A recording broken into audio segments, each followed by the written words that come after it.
What's going on, everybody? This is Superroid, and today we're going to talk about the subsequent Megatron releases, mainly the G1 version of Megatron, and that's not including any of the other versions, just the actual G1, like G1 Megatron, nothing else, no other line, nothing.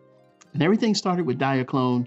As you see pictured here, this is actually Diaclone version of Browning, one of the mini gun toys that would substantially become Megatron. And of course, we do remember in the micro change line we had Gun Robo. There were several guns in the micro change line, which were three. Two of them were basically two versions of Megatron, and the one version that we'll know will be used for the US release, while the other version would be used for the Japanese release.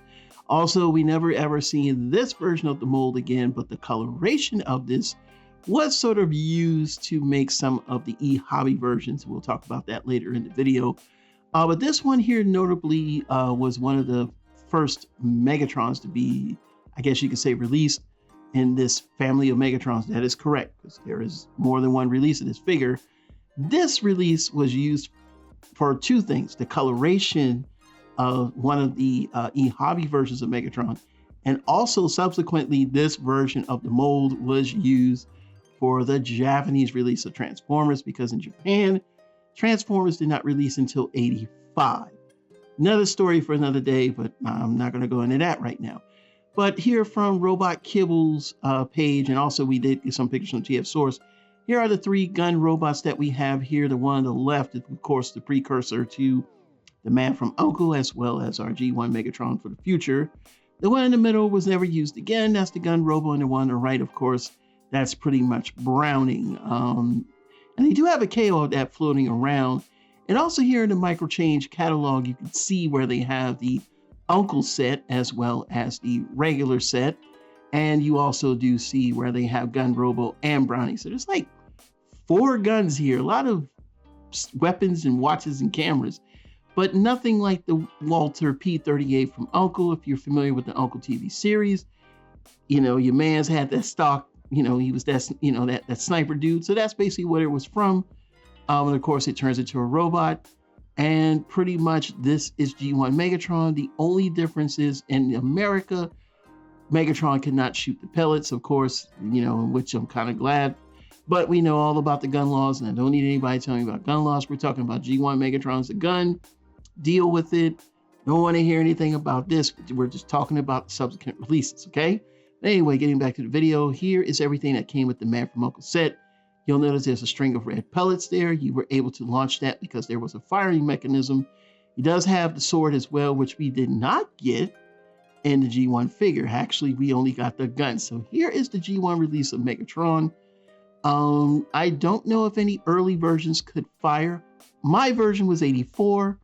I got my version one day after Christmas. So that's in 84. So yeah, I did not get the rub sign on my Megatron. One of my first rub sign toys was most of Transformers if you bought them in 85. And I did not get a whole lot of Transformers until 85. In 84, the only Transformer I got was Megatron. So pretty much I did not have that. And he could not fire, and he did not have a sword. And if you did get a sword, I'm not sure what you got, but it definitely wasn't G1 Megatron. You may have gotten the Walter P-38 if you got the sword. Now in Japan, Transformers did not release until 1985 because the IP belongs to Hasbro, not Takara. And thus is the reason why they didn't get it until 85. And some of their releases were weird. And this we now will be called Megaplex, but this was their version of Megatron. He did come with everything that came with the first micro change Gun Robo, which basically where he has the sort of tannish gray plastic, and the innards are blue instead of red, and he has blue pellets. Also, he would be released again in 1985 in the 2-pack with Optimus Prime, and of course, you get all of the same accessories that came with the single release of D16. Now, he will be known as D16S throughout all of his releases, but there's a reason for the S in each of these denotations.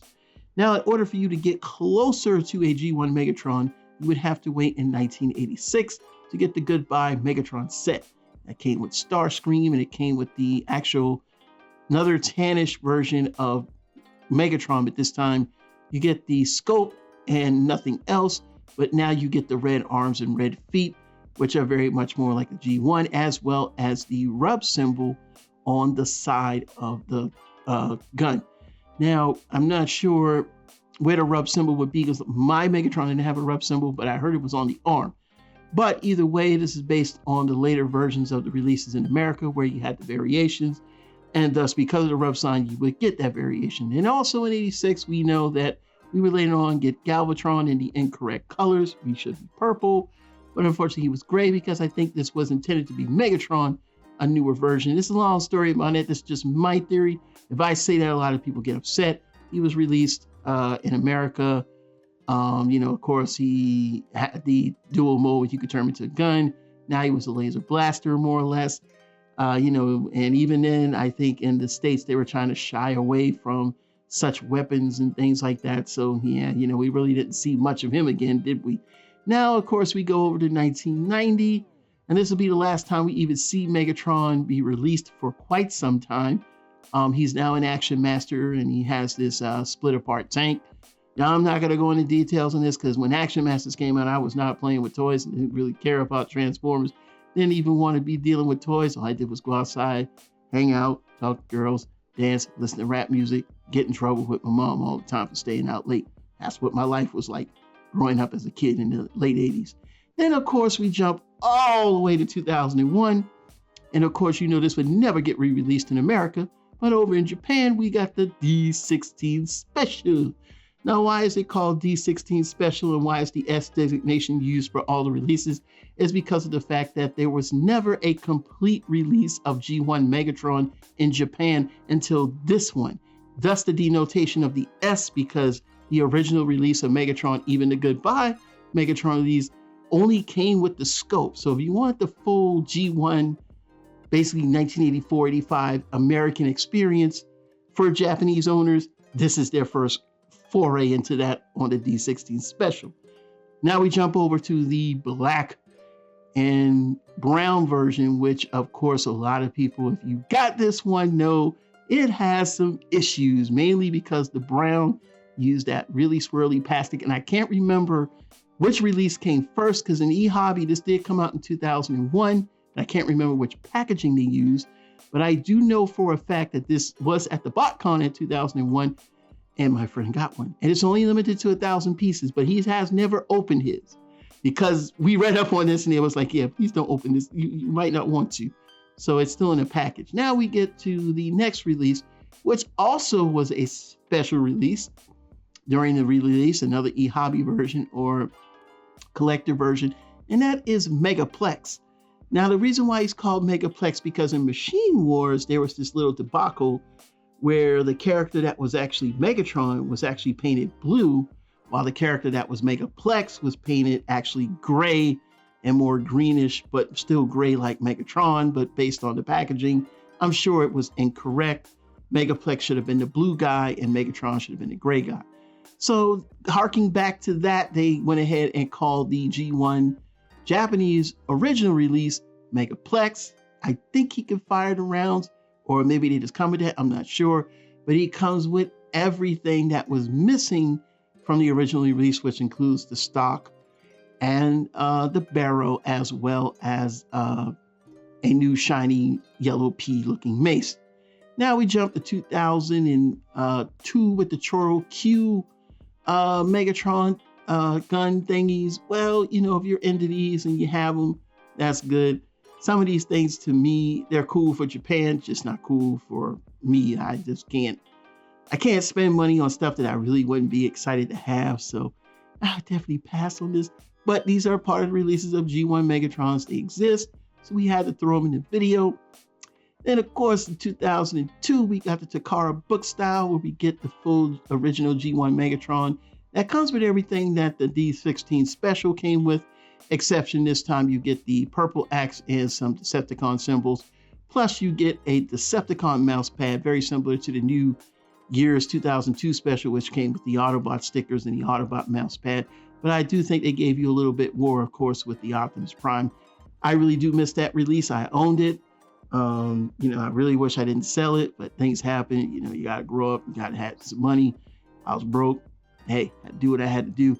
Never really got Megatron because I wasn't a fan of G1 Megatron after I got to be older. But hey, I would always go for the box style for anything else. Now we get to the world's smallest.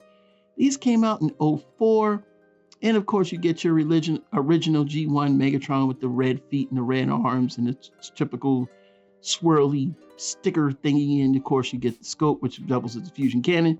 They also did release a Megaplex version that did come with the fusion cannon, but he doesn't have all of the swirly sticker plastic on here.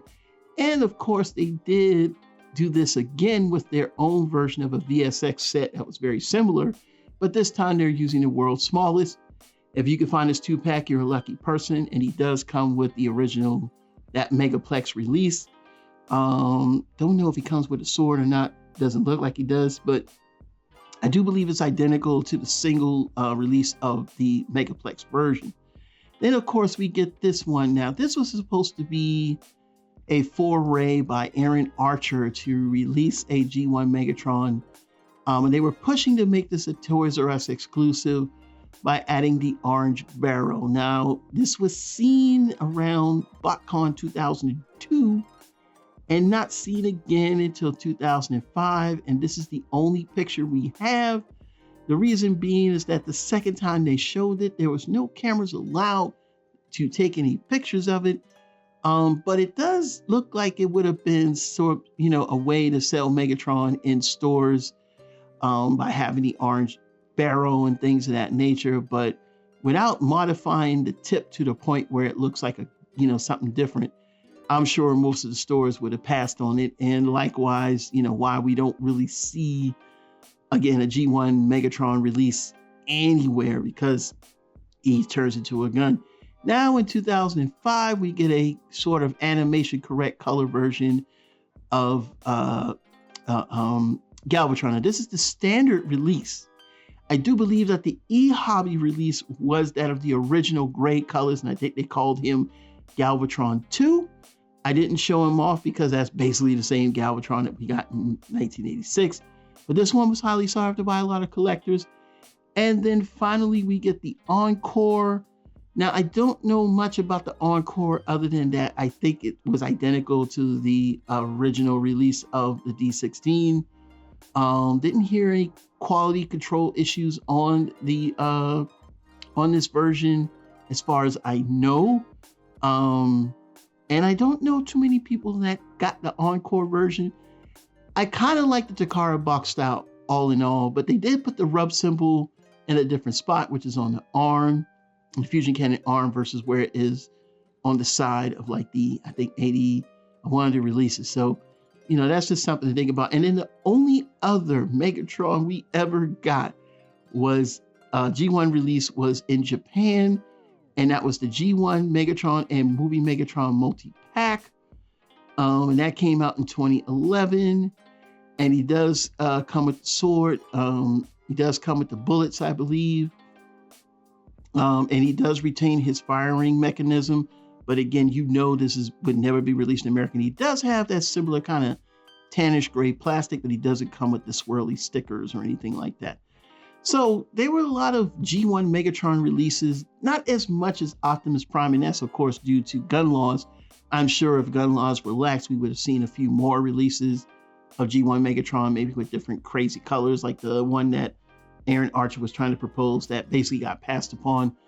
And of course, the reason being, again, we could go back, it's because of gun laws. Don't need the gun warriors to chime in because they're so afraid of a G1 Megatron, But bottom line, this is our childhood for a lot of us G1ers. I know y'all hate to hear us say that, but for us G1 collectors and fans of G1 that were born during the era, were able to watch the era, this is the only Megatron that we know. This until Beast Wars, until Generation 2, Megatron was a gun. Deal with it. It was a fact of life. Just because you weren't here, that's not our problem. We were here. We were able to see it and live through these times. And we like Megatron being a gun. The majority of us, we didn't. That's great. But the majority did. And most people I know, even in the casuals, they'll say, yeah, that's the dude that turned into a gun. So yeah, it is what it is. So what are your thoughts? Leave them down in the comments below. Of course, my name is Super Robot Ed. Please like, subscribe, and share. Bringing more news reviews. Until then, we'll see you soon. And this was a request. Bye-bye.